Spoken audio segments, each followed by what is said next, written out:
Hello friends, welcome back to my channel law वाला। आज हम अपने जो रिमेनिंग सेक्शंस हैं इंडिसेंट रिप्रेजेंटेशन एक्ट 1986 का जो 60 नंबर एक्ट है उसकी हम रिमेनिंग सेक्शंस को कवर अप करेंगे। क्या बोलती हैं सेक्शन, क्योंकि 1 to 4 हम कवर कर चुके थे और बाकी हमें 5 to 10 सेक्शंस हमें कवर करनी है। राज लिमिटेशन का खलास करना है, ठीक है। तो हम सेक्शन 5 को डील करते हैं। सेक्शन 5 क्या बोलता है? Power to enter and search. क्या है? प्रवेश करने और तलाशी लेने की शक्ति बता रखी है। Subject to such rules as may be prescribed.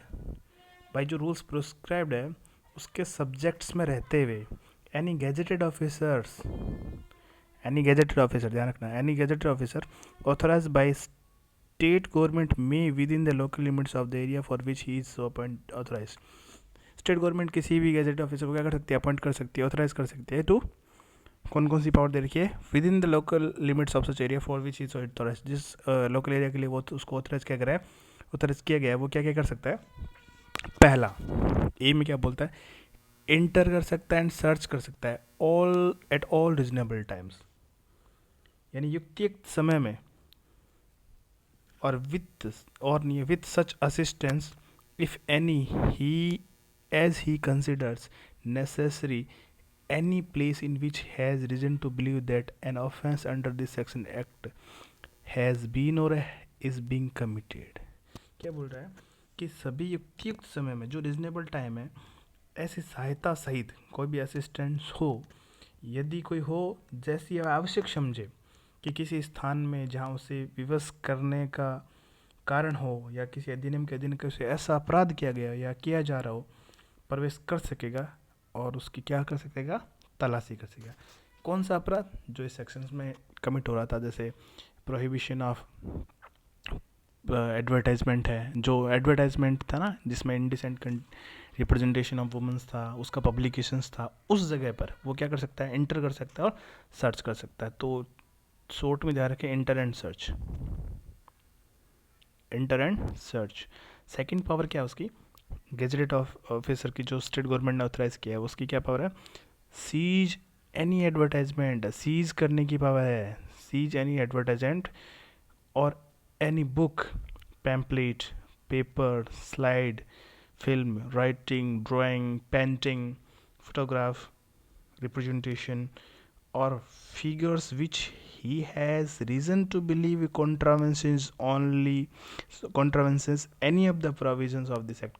किसी इस एक्ट के किसी भी प्रोविजंस को कॉन्ट्रावेंशन करने वाले जो भी books, pamphlets, papers, slide films, writing, drawings, painting, photographs जिसमें इंडिसेंट रिप्रेजेंटेशन होगा वुमेंस का, उसको क्या कर सकता है? वो सीज करने की पावर। तो पहली पावर थी उसकी इंटर एंड सर्च की, सेकेंड है सीज करने की power, and third one is see क्या बोल रहा है?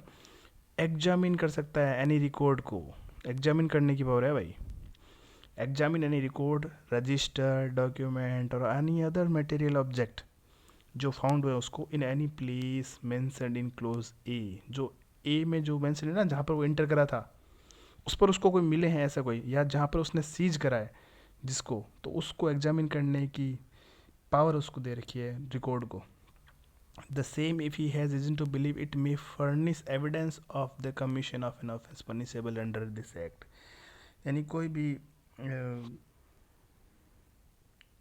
खंड क में उल्लिखित किसी स्थान में पाए गए किसी रिकॉर्ड, रजिस्टर्ड दस्तावेज या अन्य किसी भौतिक पदार्थ का परीक्षण कर सकेगा और उसे अभिगृहित सीज कर सकेगा, और यदि उसे विश्वास करने का कारण है कि इस अधिनियम के अधीन दंडनीय अपराध करने की भी साक्षी हो सकेगी। मतलब उसको रीजन टू बिलीव है, reasonable good reason to believe है कि यार ये जो भी रिकॉर्ड है और है वो उसको हम एज ए एविडेंस उसको इस्तेमाल किया जा सकता है, उसको वो एग्जामिन कर सकता है, उसको सीज भी कर सकता है।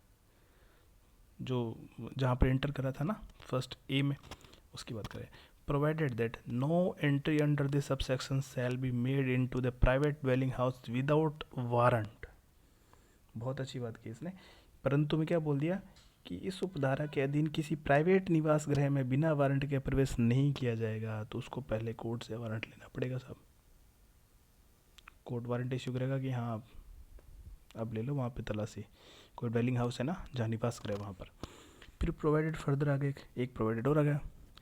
प्रोवाइड फर्दर क्या बोल रहा है, that the power of seizure under this subsection, जो सीजर की पावर है ना ये रही बी में, वो कि under this subsection may be exercise, कब एक्सरसाइज की जा सकती है, in respect of any document, यानी डॉक्यूमेंट को सीज करने के लिए किसी आर्टिकल को और कोई अदर थिंग है which contain any such advertisement, जिसमें कोई ऐसा एडवर्टाइजमेंट छपा हुआ है, कोई डॉक्यूमेंट आर्टिकल और थिंग है उनके संदर्भ में, या इंक्लूडिंग कंटेंट्स है कोई, if any of such document article और thing, if the advertisement cannot be separated by reason of its being embossed or otherwise from such document articles or things without affecting the integrity, utility or sealable value thereof। क्या बोलते हैं कि परंतु यह हो रहा है कि इस उपधारा के अधीन अभिग्रहण की शक्ति का प्रयोग जिन दस्तावेज वस्तु या चीज का ऐसा विज्ञापन हो किसी अंतर वस्तु को सम्मिलित करते हुए यदि कोई हो तो बिना दस्तावेज वस्तु चीज की बाबत किया जा सकेगा यदि विज्ञापन उसमें उसके उकेरे गए होने का अन्यथा होने के कारण से ऐसे दस्तावेज वस्तु या चीज की उसकी अखंडता, उपयोगिता या विक्रय मूल्य को प्रभावित के बिना पृथक नहीं किया जा सके। दोबारा पढ़ते हैं, क्लियर नहीं हो रहा ये, दोबारा पढ़ते हैं क्या बोल रहे हैं।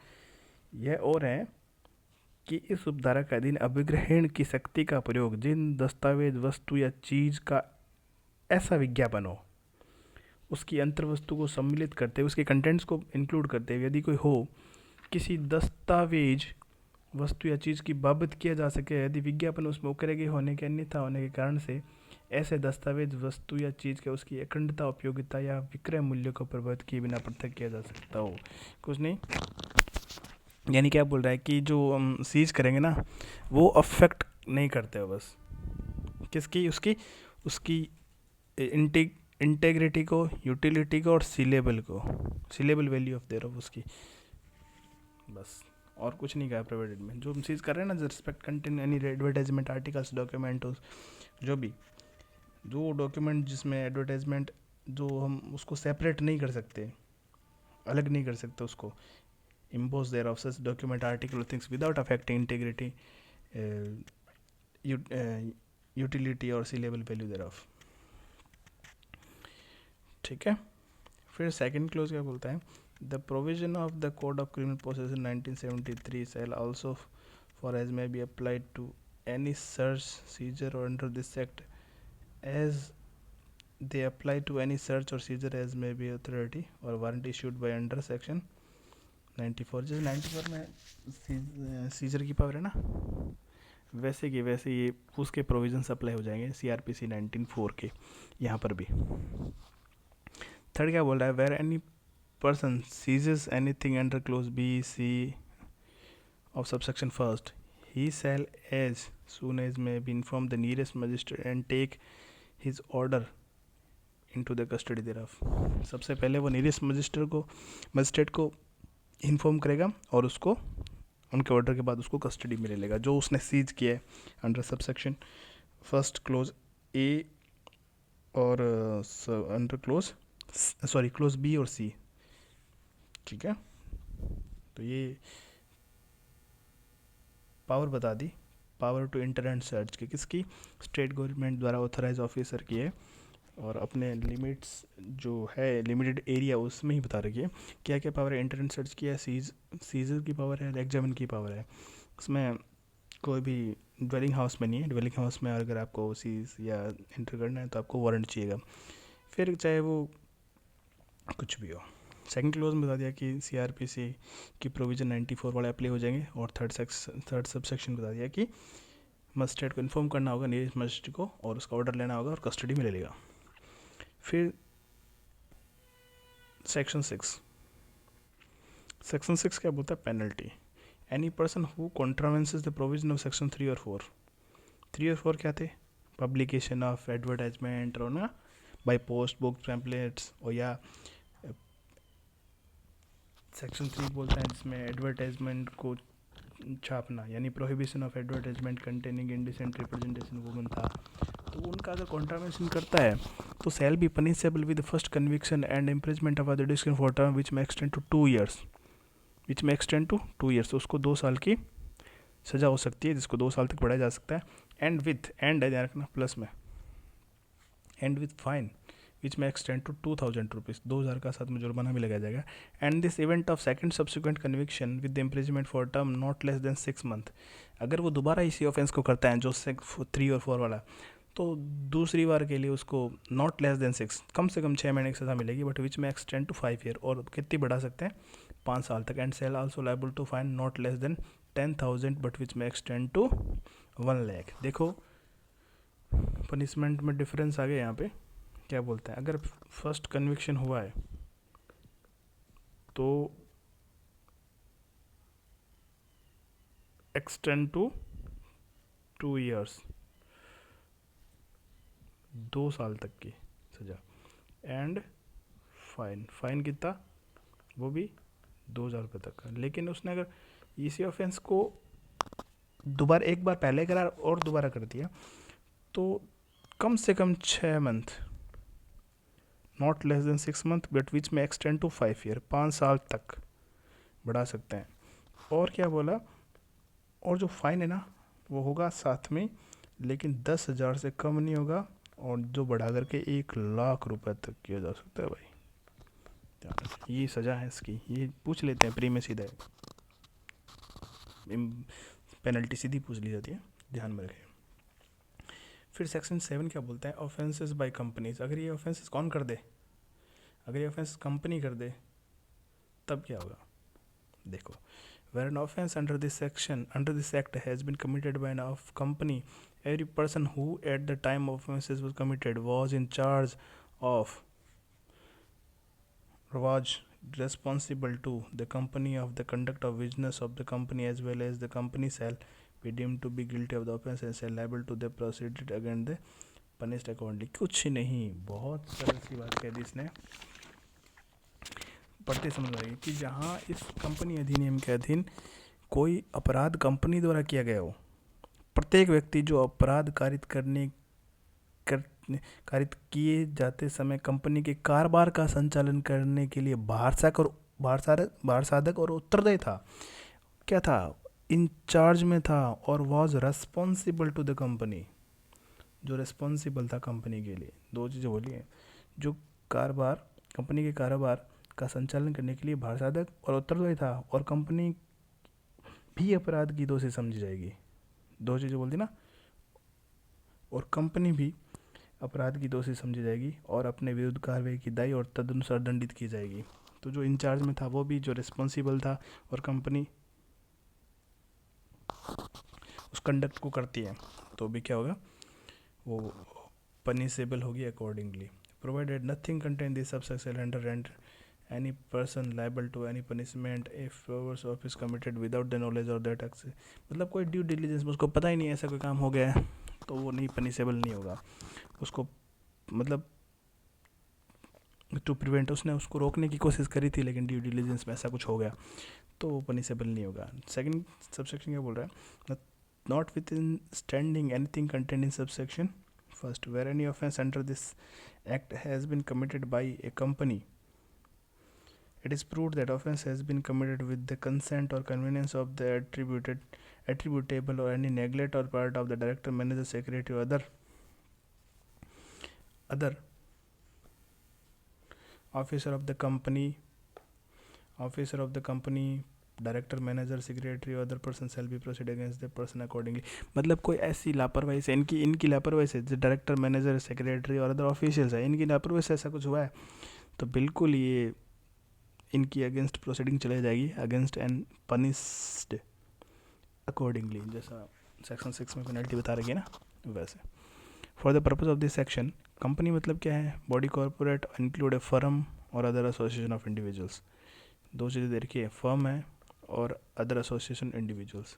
डायरेक्टर में क्या इंक्लूड है, director in relation two means A partner in this firm, यानी कोई पार्टनर होगा इस फर्म में तो वो भी डायरेक्टर होगा। कंपनी में बता दिया कि फर्म और other association of individuals. Section 8 क्या बोलते हैं, जो इस एक्ट में जो भी ऑफेंस होगे ना, वो कॉग्निजेबल होगा और बेलेबल होगा, ध्यान रखना। संज्ञा होगा, संज्ञा कहाँ डिफाइन कर रखा है सीआरपीसी में मेरे को बताएं आप कमेंट बॉक्स में। और बेलेबल क्या होता है, बेलेबल नॉन बेलेबल ऑफेंसेस के बारे में कहीं बता रखा, तो ये भी मेरे को कमेंट बॉक्स में आप पिन डाउन या चैट विंडो में बता सकते हैं। ओके, 8 का क्या बोलता है, not with standing anything content in this code of criminal procedure 1973 any offence punishable under this act shall be bailable, यानी इस एक्ट में जो भी ऑफेंस होंगे पनिशेबल वो क्या होंगे, बेलेबल होंगे। N offence punishable under this act shall be cognizable, और कॉग्निजेबल होंगे। भाई कॉग्निजेबल भी है और बेलेबल भी है, तो कॉग्निजेबल ऑफेंस बेलेबल हो सकते हैं, ध्यान रखना, होते ही हैं क्या सकते हैं। फिर सेक्शन 9 क्या बोलते हैं, protection of action taken in good faith. लगभग ये सारे लगभग एक्ट्स में मिल जाता है, ये सेक्शन जो माइनर है ना उसमें मिल जाएगा आपको कि कोई गुड फेथ में काम कर रहा है ना, पढ़ते हैं। नो सूट और prosecution or other legal proceeding shall be, suit और प्रोसिक्यूशन को डेफेम के लिए लाए या प्रोसिक्यूशन कोई मामला या कोई लीगल प्रोसीडिंग हो, shall be against the central government और any state government of or any officer of the central government or state government for anything which in good faith or intent to be done in, यानी कोई भी central government या state government द्वारा act किया गया या उसके officers द्वारा काम किया गया है सद्भाव में, तो उनके अगेंस्ट प्रोसीडिंग नहीं चलाई जाएगी। नो प्रोटेक्शन ऑफ, उनको प्रोटेक्शन है सेक्शन 9 में, ध्यान रखें। फिर section 10 power to make rules, किसकी पावर है ये, सेंट्रल गवर्नमेंट की, क्योंकि सेंटर का एक्ट है। The central government may by notification in the official gazette make rules carry out the provision of this, मतलब इसको कैरी आउट करने के लिए प्रोविंस के लिए रूल्स बना सकती है सेंट्रल गवर्नमेंट। केंद्र सरकार राजपत्र में अधिसूचना द्वारा इस अधिनियम के बंदों की पूर्ति के लिए नियम बना सकती है या सकेगी। ठीक है, सेकंड क्लोज में बोल रहा है कि in particular and without prejudice the generality of the foregoing powers such rules में प्रोवाइड फॉर ऑल और any of the following matters, namely विशिष्ट या पुरोगामी शक्ति की व्यापकता पर प्रतिकूल प्रभाव डाले बिना ऐसा नियम निम्नलिखित किसी या सभी विषयों के उपबंध कर सकते हैं, यानी किसी पे भी ये लॉ बना सकता है वो सेंट्रल गवर्नमेंट, ध्यान रखें। ए क्या बता रखा है, the manner in which seizure advertisement और other article shall be made, किस मैनर में सीज मतलब प्रॉपर्टी सीज की जाएगी, वो मैनर के बारे में क्या, उसके लिए लिस्ट कैसे बनाई जाएगी, उसकी डिलीवरी कैसे होगी, जिनकी कस्टडी में है, एडवर्टाइजमेंट एंड आर्टिकल कैसे, मतलब सीजर के बारे में पूरा सिस्टम पूरा रूल बना सकती है सेंट्रल गवर्नमेंट। फिर क्या बोल रहा है, any other matter which is required to be or made by, कोई अदर मैटर है उस पर रिक्वायर्ड है रूल बनाना तो भी वो बना सकती है सेंट्रल गवर्नमेंट। और थर्ड क्या बोल रहा है, every rule made under this act shall be laid as soon as may be after it is made before each house of parliament, जैसे बना दिया जाता है प्रत्येक हाउस के पार्लियामेंट के सामने उसको रखना पड़ेगा, while it is in session for a total period of 30 days which may be comprised in one session or in 2 or more successive sessions, and if before expiry of sessions immediately following the session or successive sessions aforesaid both houses agree in making any modification in the rule or both houses agree that the rule should not be made and the rule shall be thereafter have effect only in the such modified form or be not effect as case may be, so however that any such modification or annulment shall be without prejudice the validity of any previously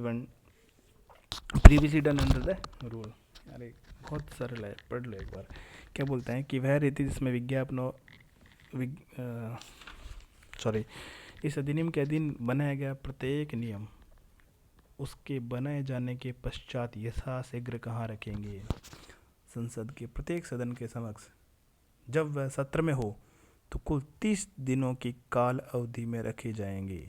जब session में हो तब 30 दिनों के पुत्र उसको रखेंगे उस सेशन में, जो भी रूल्स हमने बनाए, जो एक या दो या अधिक क्रमवृत्ति सत्रों में मिलाकर हो सकेगी, मतलब एक से अधिक 2 सेशन में भी हो सकता है या अधिक क्रमवृत्ति सत्र में मिलकर हो सकेगी, यदि उपरोक्त सत्र या क्रमवृत्ति सत्रों में तत्काल आगामी सत्र के अवसान के पूर्व यदि दोनों सदन नियमों के उपांतर करने को सहमत हो, दोनों मॉडिफिकेशन में एग्री करें, दोनों सेशंस या दोनों सदन सहमत हो कि नियम नए बनाए जाए तो नियम पश्चात केवल ऐसे उपांतरित रूप में प्रभावी नहीं होंगे यथास्थिति, परंतु तो भी कोई ऐसा रूप उपांतरण या बातिलीकरण उस नियम के अधीन पूर्व में किए गए किसी कार्य की वैधता पर प्रतिकूल प्रभाव नहीं डालेगा। मान लो दोनों सेशंस में एग्री कर दिया तब वो रूल इफेक्ट में आएगा, अगर वो इफेक्ट दोनों एग्री नहीं करते तो ये रूल्स नहीं माने जाएंगे। बस यही बात है और कुछ नहीं। रूल्स कौन बनाएंगे ये बात ध्यान रखें, सेंट्रल गवर्नमेंट बना दिए, किन किन सेंटर बना, सीजर के संबंध में या कोई एनी अदर मैटर है उसके संबंध में बना सकती है, बस दैट्स ऑल। सो ये हमारा हो जाता है इंडिसेंट रिप्रेजेंटेशन एक्ट खलास ख़त्म। और एक बार पढ़ लेना, रीडिंग मार लेना, बस रीडिंग मारना, इसको 2-4 बार पढ़ोगे तो ये पूरा सेट हो जाएगा दिमाग में। Okay, thank you, tata bye bye. अच्छा लगे तो चैनल को लाइक एंड सब्सक्राइब कर देना, ऐसा कोई फोर्स नहीं है, डिस्क्रिशनरी पावर है आपकी। ओके।